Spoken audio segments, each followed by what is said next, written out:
我前几天发的糊饼视频，有粉丝朋友说我做的不正宗。来，您看我今天做这个正宗吗？不是专业，做啥都特别随便，从不追求传统与正宗。这个玉米面也没有数啊，因为咱用的锅大小不一样。玉米面要选粗一点、带渣渣的啊，这样吃的才会更脆。水要分次的加啊。最后把棒子面和成这样的状态，一捏成团，轻轻一碰就散开，这样就可以了。锅里喷点油。摊2个鸡蛋，把虾皮放在鸡蛋里头一块摊，这样能去除虾皮里边的腥味。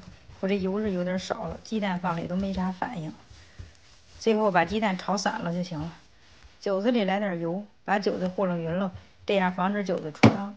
把棒子面都倒锅里，用铲子扒拉扒拉，然后用手轻轻的这么拍打拍打，都给它拍的薄厚均匀了，然后再摁紧实点啊，不然出锅会散的。锅上放圈，放个导火板，开中小火啊，中小火。